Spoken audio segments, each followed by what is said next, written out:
Hello, everyone. Thank you for joining us this afternoon. Before we get started, I do have a couple of quick housekeeping notes for you, and then I will hand the floor over to our panelists. First is that we are recording the webinar, and the recording will be sent out to everyone that is registered.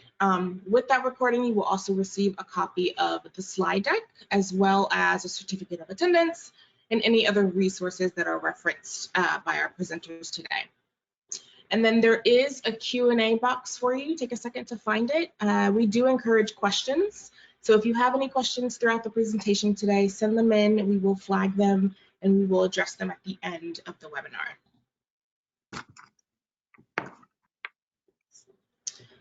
All right, I will now hand the floor over to Amanda Alexander, who will get us started. She serves as Vice President of Policy and Partnership Development. Amanda, thank you for being with us today. You have the floor.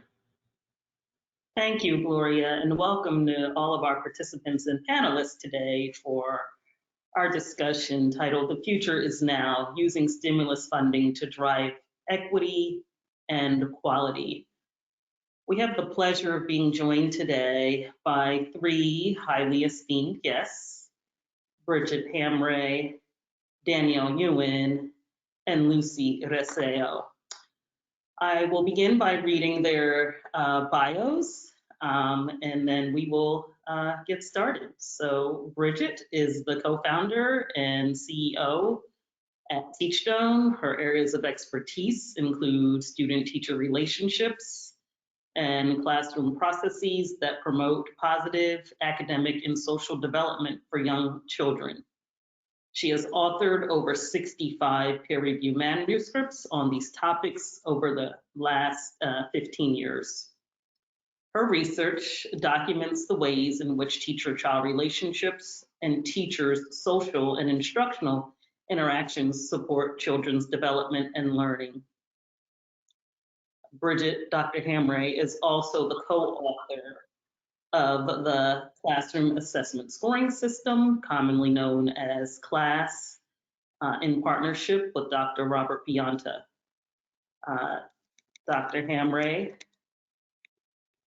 has a bachelor's degree from the University of California, Berkeley, her master's and doctorate in clinical and school psychology from UVA. Our second panelist, Danielle Ewan, has served in numerous leadership positions in childcare and early education policy. She previously served as the director of the Office of Early Childhood Education in the District of Columbia Public Schools, where she oversaw the operations of programs serving 3- and 4-year-old children in high-quality comprehensive classrooms. Prior to her work in DCPS, Ms. Ewan served as the Director of Childcare and Early Education at the Center for Law and Social Policy, CLASP. At CLASP, she worked on federal and state issues around childcare and early education, particularly the reauthorizations of Childcare and Development Block Grant and Head Start. Ms. Ewan has also worked at the Children's Defense Fund as the Senior Program Associate in Child Care and Development Division and as the Assistant Director for the National Child Care Information Center. Ms. Ewan has a bachelor's degree from the University of California, Berkeley, and a master's in public administration from Columbia University. And Lucy Reseo is our third panelist. She has worked to inform birth to career education policy and legislation for more than a decade.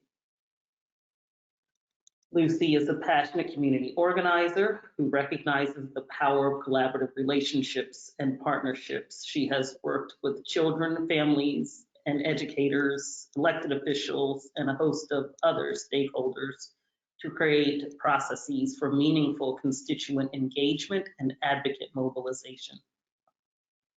Lucy is currently building on this expertise as a part of the policy and professional advancement team at the National Association for the Education of Young Children, where she creates advocacy and policy engagement opportunities at the national, state, and local level for NACY's more than 60,000 members and 51 affiliates. As a leader in this space, Lucy sees the work of advancing the early childhood profession closely integrated and dependent on a deeper engagement in civic spaces at all levels of government, a cause that she holds dear to her heart. Lucy is a graduate of Georgetown University in Washington, D.C. She holds a BA in International Culture and Politics with a concentration in Justice and Peace Studies, and a Master in Public Administration as a National Urban Fellow.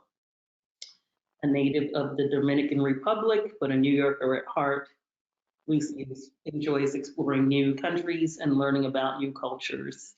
I have had the pleasure of engaging with her recently, and it's been nice to know all that she has done in the advocacy space, and I'm looking forward to hearing that in this conversation today.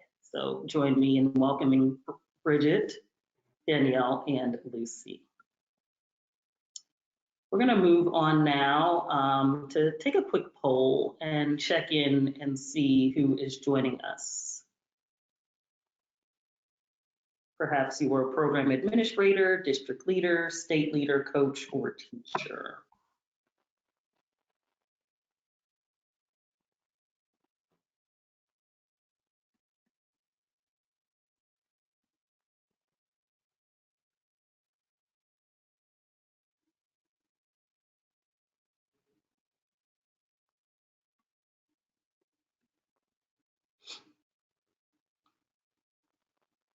Great. So it looks like the majority of people joining us today, 39%, serve in the program administrator capacity or coach capacity, and then we are joined by some state leaders and teachers. So thanks to all of you for being here. I'm going to focus now on our objectives or the purpose of today's discussion. We have four broad objectives. The first is to really use this time to craft a vision for the future of education designed for every child and every educator. So this discussion really focuses on equity. We also want to talk about frameworks for decision making and how we go about setting strategic goals that lead to improvement.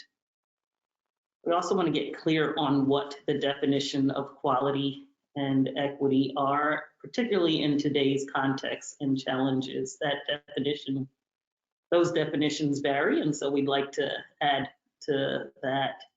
And then the last is to discuss opportunities to use stimulus funding to rebuild and restabilize in high quality and equitable ways.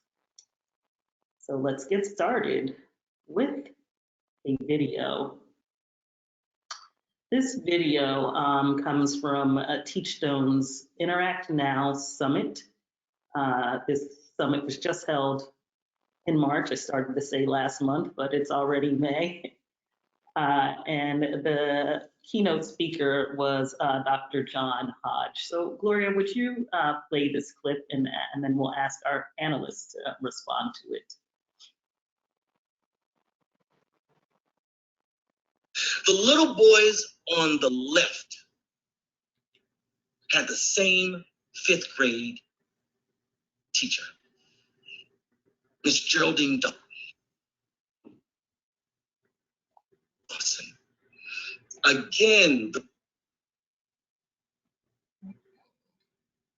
the research is overwhelming that if kids get the right one or more than one, poverty, other risk factors need not be a barrier to high student achievement. And this has fueled my passion, fueled my work. Because Ms. Dawson didn't care what your neighborhood looked like when our local economy crashed. She didn't care about that. And Ms. Dawson didn't care that Paul lived last door on the right. A doctor came out of that. She didn't care what the teacher who had you last year said about you.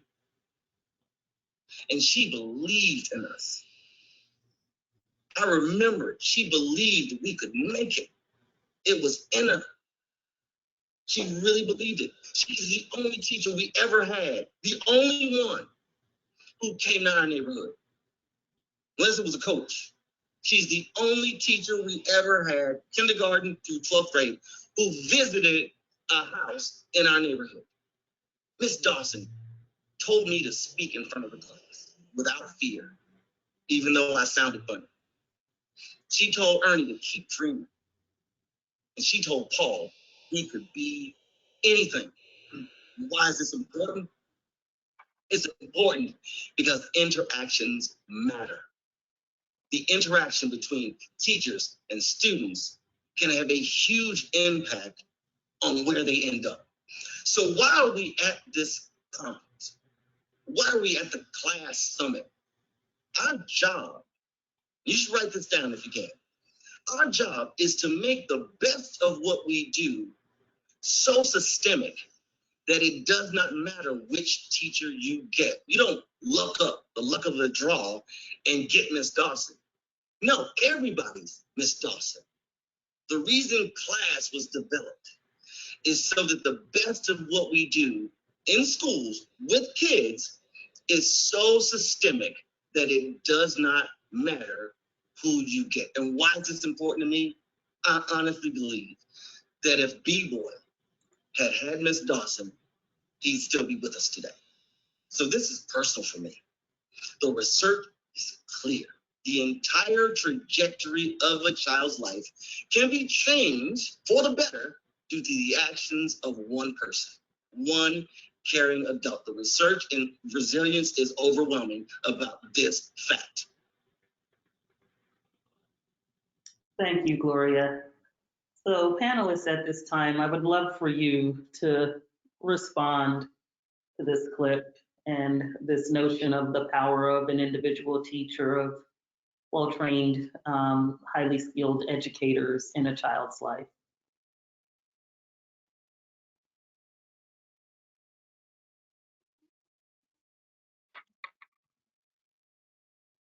Well, I'm happy to kick off, as what most folks know is sort of the work we do each day. I think what resonates with me about his comments, and particularly in the context of this conversation, is we know relationships and interactions matter, but we also know that they're not distributed equally or equitably across the system. And so that vision that he has around that every child should just expect that they can walk into the classroom and feel respected and cared for and supported, and that every parent can feel assured that no matter where they put their children, that they're going to receive that kind of care. I think that's the hard conversation that we need to have, and it really is a systemic issue, and not one that can be solved sort of one teacher or one school at a time. So, but I'm certainly deeply curious about my colleagues' thoughts on the opportunity to delve deeper here. So I think there are a number of things that leapt out for me from that presentation that go to the heart of what we have in the early childhood system. So first and foremost was not just the connection to the kids, but also the connection to the community. The fact that he talked about doing home visits, and that we have not yet, even in 2021, internalized that home visiting is a core component of early childhood into early elementary, right? Children from birth through 8, wherever they are, they should have that kind of connection with their teachers and the community. That we had a teacher who was well resourced and had access to lots of supports. That doesn't come cheaply, it doesn't come easily, and we need to make sure that we are targeting those resources into those spaces where children and families are, whether it's a family childcare center, whether it's a childcare center, whether it's a Head Start program, whether it's a family or a home-based program, really making sure that no matter what choices families make, that the people caring for their children, the people working with their children, have access to what they need to be successful. And that's not just about the ABCs, right? That's about making sure that we're providing comprehensive supports, both to the caregiver, the teacher, the the woman leading the classroom and to the kids and families so that they can be in a space where they can take in what's being given to them. And finally, I will talk about the fact that that was a teacher who clearly reflected her community and came out of the community. In early childhood, we have done a decent job of having teachers who reflect our communities. We don't always do a great job. We do a better job than K-12. And how we make sure that children have access to teachers that reflect their culture, their background, their language, their families at every stage of their educational career, I think is a critically important piece. But again, it takes resources. Thank Lucy, you. what have I left out? I mean, there's so much that you've covered, right? And I agree. It's particularly poignant to me to hear about and just reiterate once again the impact that an educator has on the life of a child, right? And how significant and transformative that can be regardless of the age that the adult then has if they're reflecting back on it. I agree with Danielle that it is important, right, to think about how does this educator herself, right, show up to the classroom? How is she supported? How is she being able to be her best self? And I think particularly in the early childhood space, that is something that we are continuously confronted with, given just the realities of what it means to be an early childhood educator, compensation, wages, and so many other things that I'm sure we will talk over the course of this time. And I also, the organizer in me also has a bit of hesitation around some of the narrative here, right? Because there is this transformative power that an educator has, and to the systemic point, they are also operating within a system that oftentimes for children in under-resourced communities feel as if you are literally pushing against the grain, right? Like you are pushing against so many different factors. And I think that it is important for us to consider continuously, how are we really thinking about the other factors that a child and their family are contending with as they show up into a classroom, and how that impacts the ways in which they are able to approach learning, the ways in which they are able to be engaged in the classroom. And I think our collective responsibility to ensure that we are also working towards creating a society where there is much more equitable access to opportunities for young children, for their families, and also for the educators who are doing this deeply important and transformative work. And so, that's just a caution that education in and of itself is not the silver bullet, but in many ways it is deeply impactful. And I think every single one of us here can look back to an educator, and if you're lucky, more than one, who was transformative in your life, and who you can say, you know what, there's so much of who I am today that I owe to this individual. Thank you, Lucy. I'm glad you highlighted that, education definitely is not an island, but the intersection of many different interests,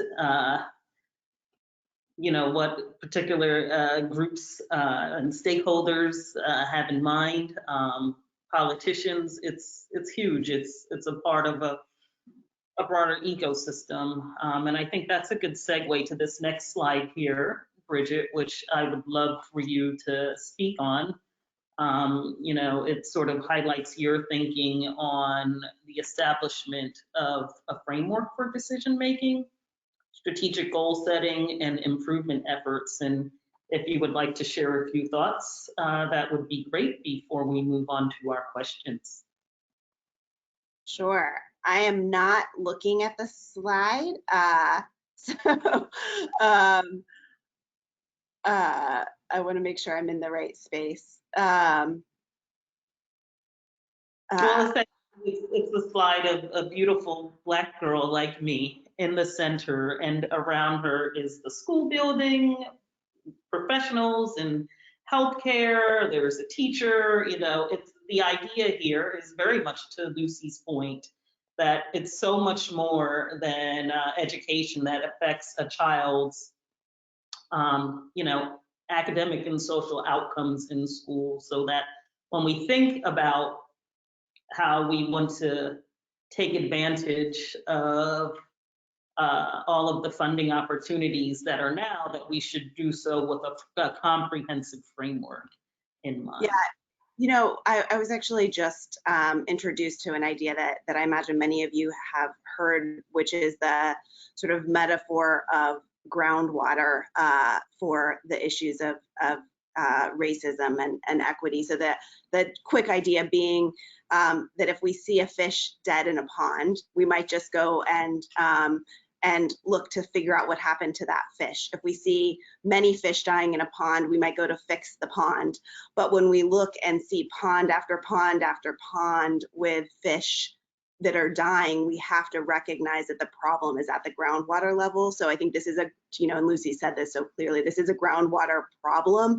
And we could make that really huge to think about the systemic racism that is at the core of that groundwater. But I think one of the things I'm interested to hear Danielle and Lucy's thoughts are, if we put a container around that and think about the early childhood or even the sort of birth to 12 educational system, how do we define that groundwater, and how can we not be paralyzed by the idea that these problems are so big? So it is that tension, Lucy, I think that you said you love to hear the stories and empowering stories about what a single teacher can do, and that's critical, but we have to also think about the issues of racism and compensation for teachers, and those things that we know, if we, any other solutions are going to be band-aids to those real problems. Thanks, Bridget. So let's move on to some questions that we would love to have our panelists respond to. As you know, the title of this session, in its title alone, that the focus is on quality and equity. So we'd like to begin with a discussion on quality and hear from each of you how you define quality, especially in today's context, in the midst of the challenges we're facing associated with COVID and pre-COVID. Much of what we see now happened before COVID, and there is this definition or this focus of equality post-COVID. So in general, how do you define quality as it relates to early childhood care and education? I'd like to jump in, and I think this ties a little bit to the point that you made, Bridget, and the wellspring analogy is actually, I think, one of the most powerful analogies I'm familiar with, right? Also thinking about seventh generation and how we approach our work, not necessarily aware of how, or conscious that we will reap the benefits, but hoping that what we are doing will really impact generations to come. And I think that this question of quality is very similarly tied, right? When we center the interactions and the relationships that young children in particular, and I think across the educational spectrum, but I think young children in particular, given this vulnerable and also very exciting time in a child's life that they have with the educator, it really is important to emphasize what are the skill sets, right? What is the ability that the educator brings into the classroom to affirm the child? I have a colleague who talks about providing mirrors to children so that they can see themselves reflected in the classroom environment, that they see themselves reflected in the physical space that they are a part of. And I think that that is deeply important, especially as we are part of a society. If you are a person of color, if you are a Black individual, if you're an Indigenous person, where continuously you're confronted with images that dehumanize your person, right? That you have an educator that is able to affirm you, that is able to nurture self-love, that is able to truly really build up the fact that you are worthy, you are valuable, you are cared, you matter. I think that that is deeply important and impactful. And if we use that as a model, right, if we think about, once again, going back to the beginning of this conversation, the role that the educator has in shaping that, how important it is for us to really use the investments in the workforce, in the educators as a marker for increasing quality, right? For increasing what those interactions look like and what the supports are like for individuals to be able to do that. How do we think about the ways in which an educator has access to knowledge and information to be able to drive instruction and learning? How do they have access to take care of themselves and worry about what their families need and what their and what is necessary in their households, right? How do we take care for the individuals so that then again they can best show up for those in in the classrooms. And so I think in many ways, as we are having this conversation today, and in particular with this influx of federal funding that is coming for the early childhood space and childcare in particular, that we continuously center the importance of the educator, right? And not invest in all of the systems around them, but really how do we support the individual themselves and use that as an indicator of driving up quality. And I know, Danielle, you and I have been in a number of conversations specifically around that. So I'm sure that there's more that you can add to that as well. Not much, because that was beautiful and amazing. What I would say about Lucy's comments is that when you center concepts of quality around the teacher-child interaction and the teacher, the person in front of the children, what you take away is that it doesn't matter where kids are, that we can have quality regardless of the setting, and that we can then honor family choices without putting some sort of judgment on where they have chosen to put their children. And I think that for too long, we've been making judgments that harm families and calling it quality. And you see that across the country in a lot of the kinds of standards that we have embedded in some of our systems, not just in licensing, but in tiered quality rating systems and other things. And I think when you start to dig into some of those so-called standards, they really reflect a prevailing white culture, as opposed to the kinds of quality investments in the humans that drive what happens in the classroom, in the center, in the home that Lucy was talking about. And the more that we can talk about those interactions and how to make sure they're the strongest, the best, the most loving and caring and educational for kids, the better off we're going to be in the quality of the childcare options available to the families who need them. I resonate so much with what both of you said, and I think there's sometimes this sort of dehumanizing. The word quality becomes dehumanizing when you take it up to the policy level, right? It's like some lever that we can pull, which if I hear both of you, the centering of quality around the daily moments and really around the child, right? The educator, but at first the child and their families.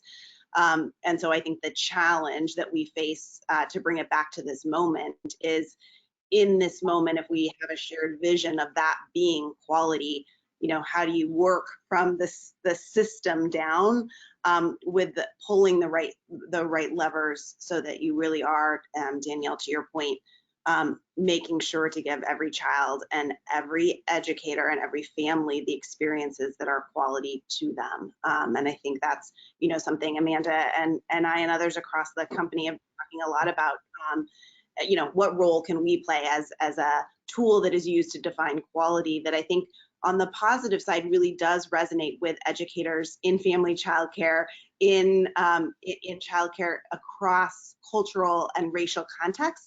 But we have more we can do to ensure that when we talk about relationships, as an example, that we're creating visibility into what those relationships look like in lots of different contexts. So, I don't think the definition of quality has changed, but I think there is an urgency to make sure we're paying attention to the elements of quality that really are at that child and educator and family level that you guys have so strongly stated. I would also add to that, or emphasize that we're not talking about putting all the responsibility for creating a quality environment on the shoulders of the woman in front of the kids, right? We have to have the resources to make sure that there are books and toys and play areas inside and outside that are beautiful and reflect the developmental needs of our kids. And if we don't wrap all of those things around that woman in front of the kids, we haven't served her properly, we haven't served the kids properly, and we haven't set her up for success to provide a quality environment. Thanks, Danielle. I want to go back to something Lucy mentioned when she so eloquently talked about investments in the educator. And I'd be curious to hear your thoughts, all of you, on where credentials and skill sets fits into this notion of quality as we think about the educator. Any thoughts on that?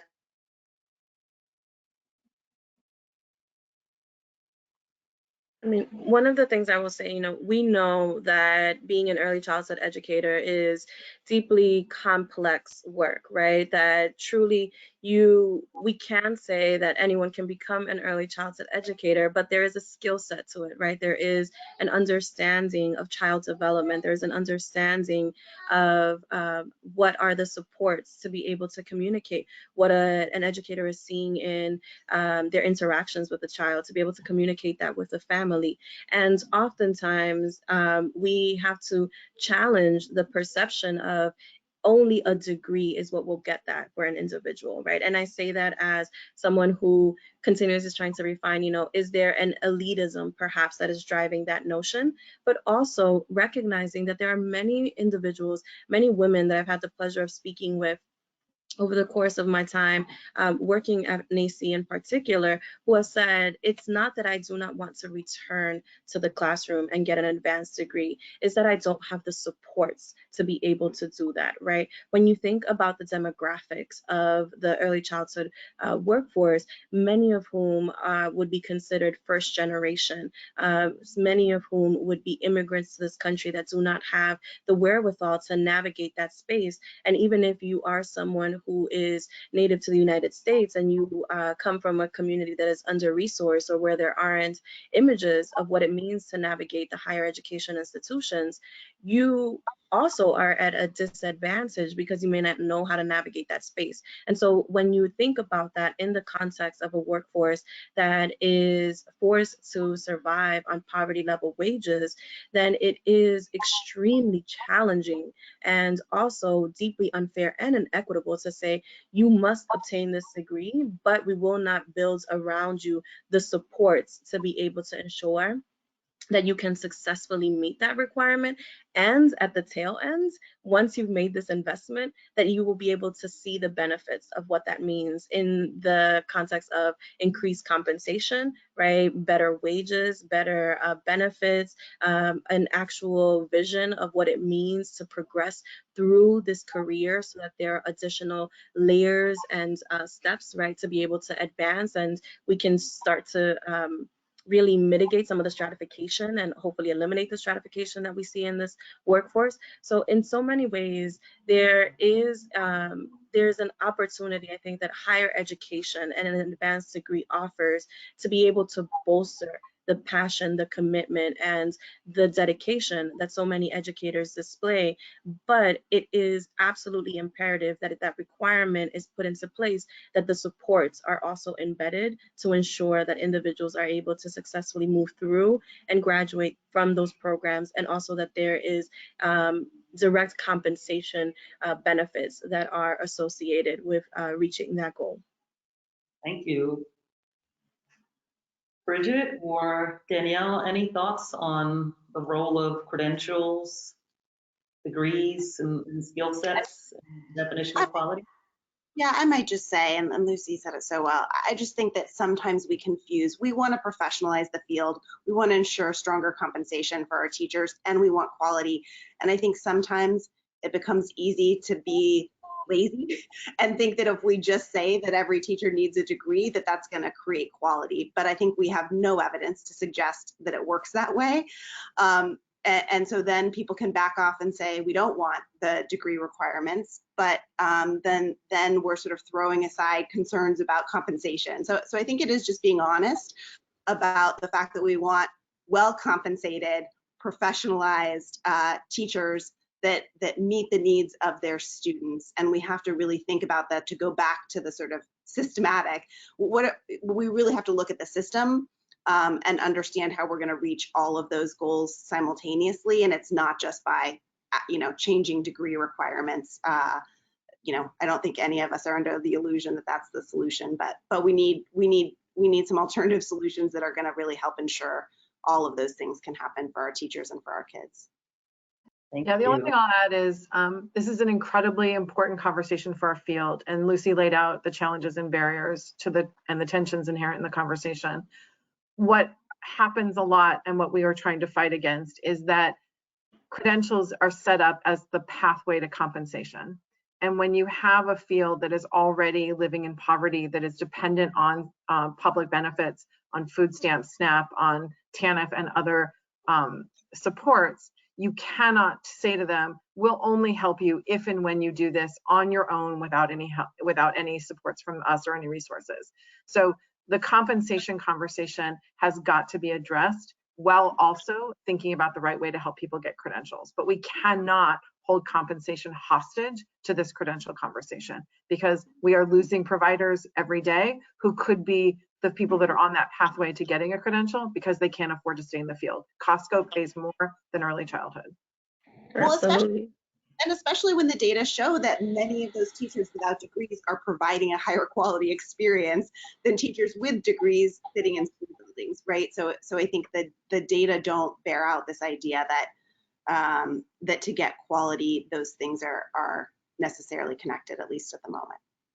And I think it's an opportunity in so many ways to revisit, right, the higher education system, and once again honor the important work, especially in consideration for the current workforce, right? Those women who have been in this workforce for years and truly are masterful in terms of how they navigate interactions with children and families, how that can couple with what knowledge and skills they will receive as they pursue a higher ed degree, right? How do we think about this hybrid model that really honors the work and the skill that they already possess, and then adds onto it by the classes and the courses that they will be taking at a higher ed institution, so that it really does round out their skill set, and instead of just taking classes, right, for the sake of we need this to be able to check off on your way to a degree. And I think that also opens up a really important and necessary conversations with the higher ed community around what that looks like and what that entails. And once again, I do think that there are very important skills that educators and language and wherewithal that they acquire when they go through these programs of higher education, but there needs to be a way to really reimagine what that looks like in the context of the current workforce and all that they already have and that they're able to offer in partnership with what we know can be acquired by going through a higher ed institution, whether that's for an AA, a BA, a master's, or a doctorate. Thank you. We're going to move now and focus our conversation on equity. And I'm encouraging our participants to please use the chat and, share your thoughts and responses as you listen in today. If we have time, we will engage in responding to some of those questions and thoughts that you present. But let's move to equity. How do you define equity now in the midst of this global pandemic? And when we think about children returning to school, what does equity look like to you? So I'll start, and I'm sure others will say better things, but the first part of equity for me is understanding that our kids have been in spaces from day one of the pandemic, as have our providers. Across the country, childcare was open. Family childcare providers never stopped caring for kids. Centers never stopped caring for kids. And the idea that our folks were second, third, fourth in line for vaccinations, our folks were shut out of resources and supports throughout the pandemic, suggests that inequities are built into where we see childcare in our systems of education. So I just want to start there, that childcare, that the childcare community has been facing inequities throughout this process that are systemic and enabling of them being ignored when we're thinking about how resources get distributed. So I'll say that and put that aside. I think when we're thinking about equity right now, some of the issues we've already been talking about come to the forefront of the conversation, particularly compensation of our providers. But when you think about the impact of the pandemic on children and families, the trauma that our children have seen, the trauma that our children have lived with, parents who have lost a job, they've lost a loved one, they've seen family members struggle with illness, they've been away from loved caregivers for months, if not years. They have been in very tense, unstable situations where they're in a space, they're out of a space for multiple weeks. And the traumas that has inflicted on our kids, will have long-term consequences. And one of the things we need to think about when we're thinking about equity is thinking about the children that have experienced the pandemic as a cohort of children that will need a much, much deeper investment in them. They need a lot more supports and resources. They need a whole different approach to going to school. And the example I give, which I think embeds a lot of what we're talking about, is I am very afraid of the following situation happening for kids when the new school year starts. We have pre-K kids and kindergartners who haven't been in any formal environment for 18 months, for a long time. We know from data that Black boys in particular are suspended and expelled from classrooms at incredibly high rates. We know a lot of those suspensions and expulsions come because of behaviors that teachers don't expect, that they consider to be, quote, outside of the norm. And I am desperately afraid that when classrooms are welcoming children in the fall, that our young Black boys and girls are going to be tossed out of those classrooms at incredibly high rates. And to me, that is incredibly inequitable and speaks to the fact that we're not training our teachers well, we're not wrapping supports around our children and families, that we're not resourcing our classrooms in ways that will meet their needs, that we're not providing them with the kinds of desks and chairs and rugs and books that would address these issues. So when I think of the pandemic and equity, all of these issues come to the forefront when I think of the traumas these kids have faced. You and I have had many conversations about that, Danielle, in our previous work together. Very well said. Thank you. Any other thoughts from our panelists on equity? Well, I would just second that that concern, Danielle, is real and shared. And I would just add to it another, which is that unfortunately, so many of our systems for defining readiness of children as they enter kindergarten or even as they enter into preschool classrooms is driven by relatively limited visions of what readiness is, and often in many states literally is children's literacy skills. And we also know from research that teachers tend to view literacy skills and assess a short, through a short literacy assessment, then make assumptions about all of children's skills, which actually are not true. So I think on top of what you're saying, Danielle, I think I'm also concerned that if there are pressures around focusing on literacy, which we know is an important and core skill, so I'm not saying that we shouldn't, but to sort of trade that off for the investments that we need to support children's social and emotional skills, I think is a real concern. So I think it's nice to live in a state like Virginia that at least defines readiness as more than just children's literacy skills. But I think the question is, are we really giving educators the space to make space to care for the kids as they're coming in and create those relationships and routines in the classroom that we know are so foundational. And then to your point, to recognize the inherent bias that so many educators have as they view the same behaviors from children of different races. And that's been a systemic problem for a long time. And I think it's a recognition that right now is a moment where those inequities could really be magnified unless we pay serious attention to them. And the idea of excluding children from the classroom at greater rates than they already have is just, a deep concern, I think, to me. Definitely. Absolutely.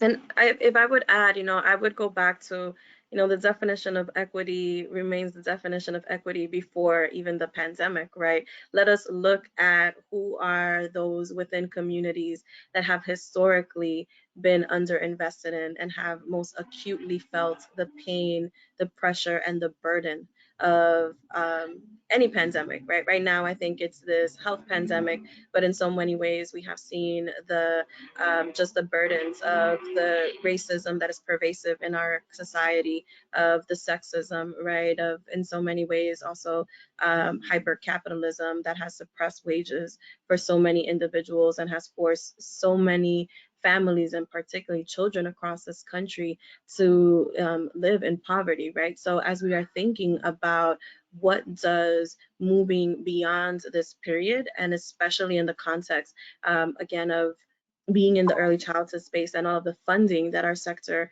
has received as we look at relief supports, how do we think about those communities that have been historically marginalized intentionally in many ways, and how do we ensure that funding reaches those communities, right? That we are able to really invest in those communities, not solely by what we think is ideal, but in partnership with those individuals in those communities to drive and inform what those solutions and what that reimagining looks like, right? So then I think equity, once again, is how do we ensure that we are reinvesting in these communities, and with an acute eye, I think, to what Danielle so eloquently shared, that there were existing problems even before this pandemic that have only been exacerbated because of the devastation, the loss, the pain, the trauma that young children have experienced, but also that educators have experienced, because to Danielle's point, they have,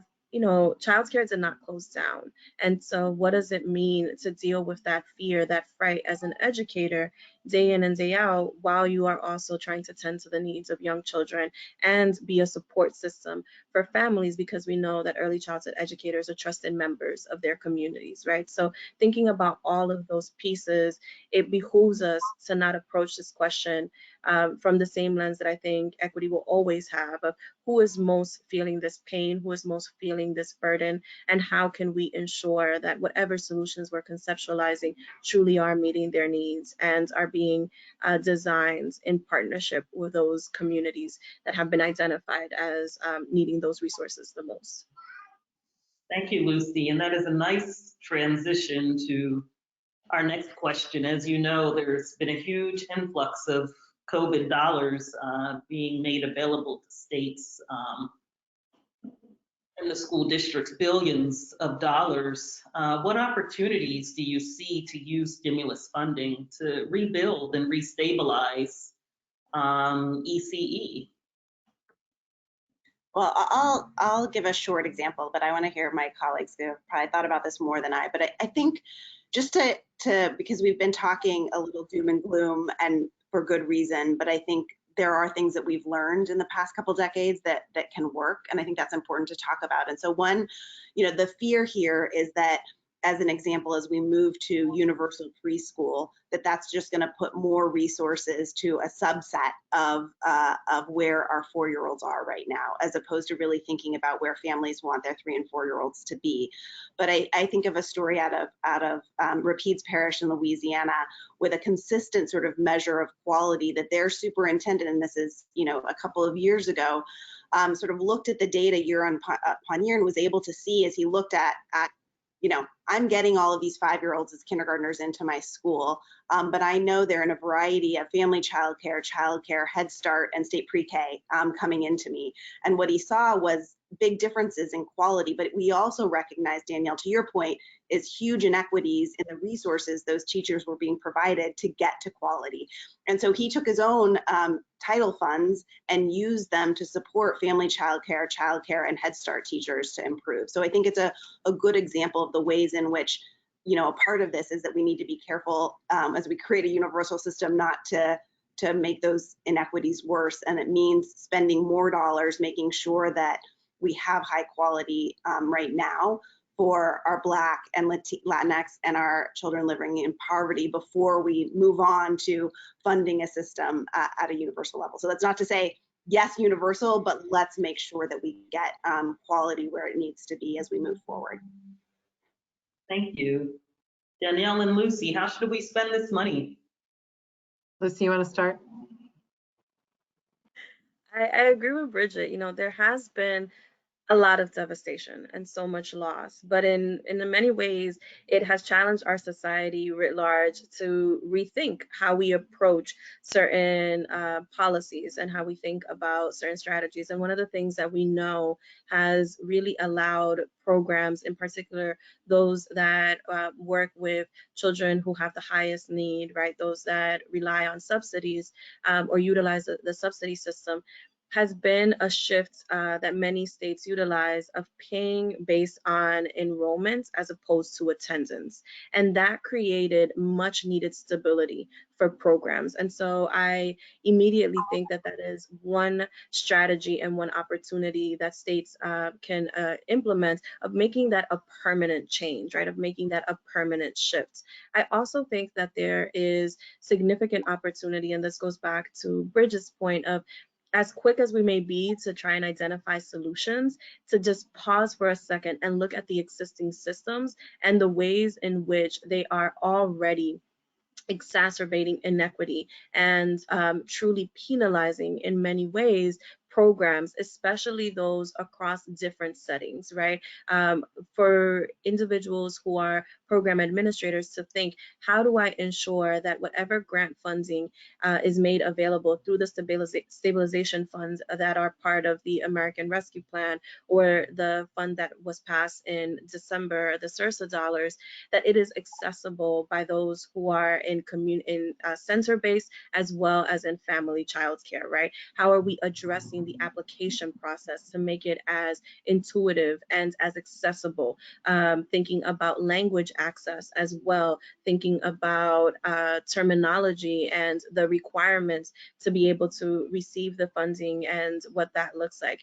I think it's also really important to consider the fact that, as we've mentioned, we have a workforce that is forced to exist with poverty level wages, right? And relying on so many safety net programs.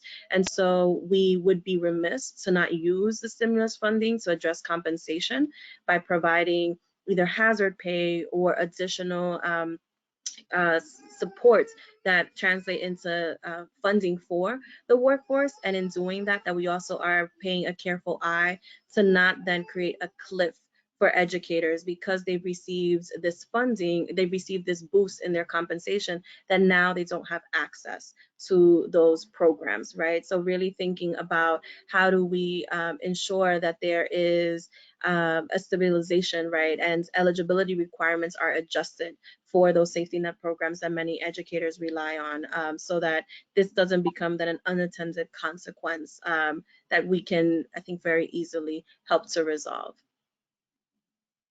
So one of the things that I hope will come out of this enormous investment in states and local communities is the idea that regardless of the frame that you enter into the conversation with, that early childhood becomes part of the answer, right? So on just the early childhood money, the subsidy program plus the stabilization funds, over the past year, we've added about 5 times the base funds. That's a lot of money, but when you expand your lens, the education community has many, many more times that.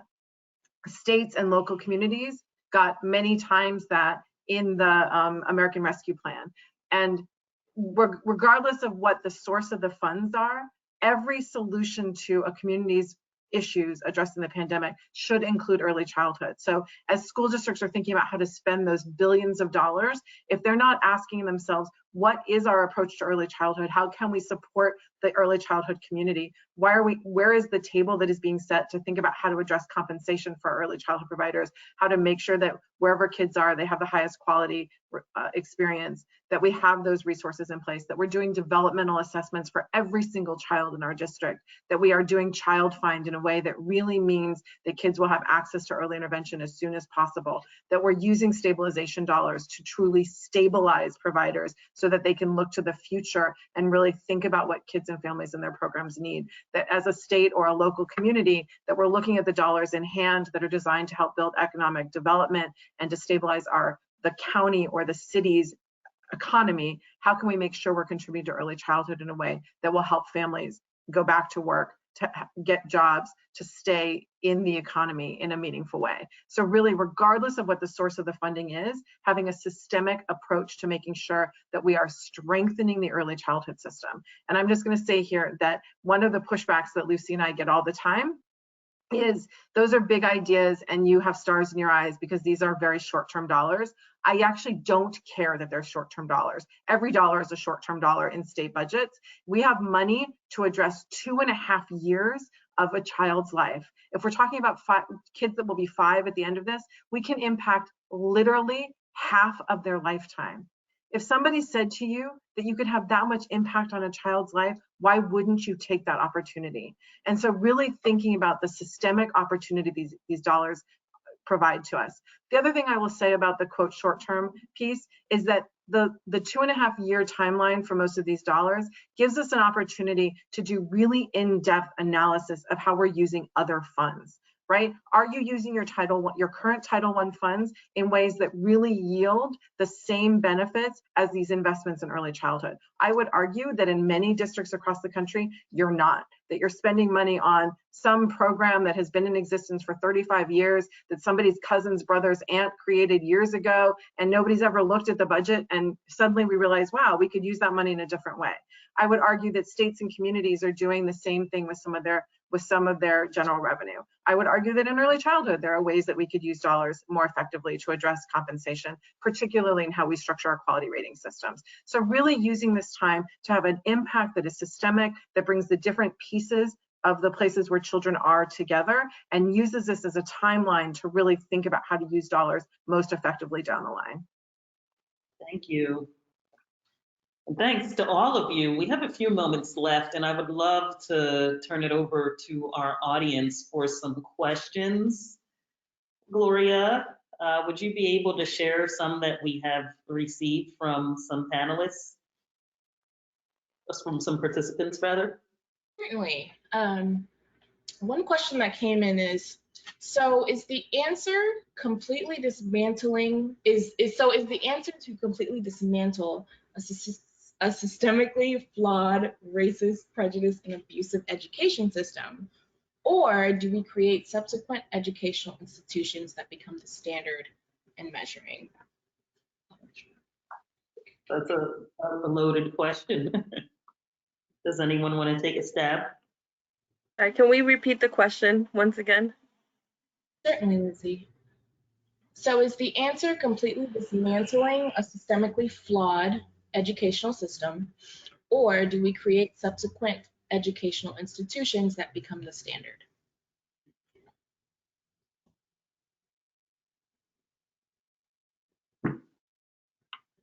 It's the word dismantling that I think is a tough pill to swallow, because there's so much in the current system. Although there is room for growth and improvement, there are some things, that are working. One of the questions that I wanted to pose to the panelists was around what gives you hope and what has been, what has been the silver lining in all of this. There are good things happening in the current system. Bridget highlighted some work in Louisiana. Not to say, again, that there isn't room for improvement. So I struggle a little bit with the word dismantle. I don't know how the rest of you feel. So I'll just say that it's hard to dismantle something that people are in the middle of, but that we really have to think radically differently about how we approach our work, and that we have to make sure that the policy shifts that we're putting in place don't embed the same inequities that have been in place over time. And we have you've heard some ways to do that, really focusing on the provider relationship, thinking about compensation, thinking about the systems that we wrap around kids and families in a different way, prioritizing those communities that have been left out of these conversations in the past and raising their voices so that they're the ones that are helping to design what comes next. I actually saw a very funny thing on social media this morning that said, so does the Build Back Better that we're all talking about mean that we've given up snow days and teachers are being paid to do both in person and virtual at the same time? Is that what the changes of transformation are? And I think we have to be careful that we're not thinking small when we're making these changes. So it's not throwing the baby out with the bathwater, but it is making sure that the bathwater is the right temperature and that it's responding to all the children that are coming next. Well, and I was just going to add super quickly, to some extent, we have to, it has been dismantled for us to the extent that so much of the childcare sector has turned over. And so that, to your point, Danielle, provides an opportunity to how do we recruit retain and pay well a new set of educators as they come into the system? And how do we think about people like parents as real resources to help us get the teachers in the classrooms that we know are going to support their children the best? Thank you. So we'll end that with, we are at time, and I know that we have a few more things to share before we close, but let's end with this notion of thinking big. I like, Danielle, you threw that out there as the answer for driving equity and quality as it relates to use of the stimulus funding. We should think big in whichever role we find ourselves in, whether it is as a state administrator, a teacher, or aide, or school administrator, you know, someone at the LEA level, to think big, to think bold, and creative as it comes to meeting the needs of the children that we serve and share. Gloria, I'm going to turn it over to you now for some closing thoughts or remarks. Yes, thank you. I do want to thank our panelists today, Danielle, Bridget, Amanda, Lucy. We appreciate your time with us today. And before we part ways, I do want to make the point to our listeners today that Teachstone is here to help your program drive equity and quality through high quality interactions. As your partner in this work, we can help you to build warm classroom environments and support emotional development. We can help you to build a high quality workforce and build capacity. And we can help you promote positive child outcomes, all through a focus on quality interactions in every classroom. So if you want to learn more, you can visit us at teachstone.com. But that is all for today. Thank you for sticking with us for 2 extra minutes, but that will wrap us up. Thank you again, and thank you to our panelists for joining us today, and you all take care. Bye, everyone. Hi, everyone. Thank you for having us.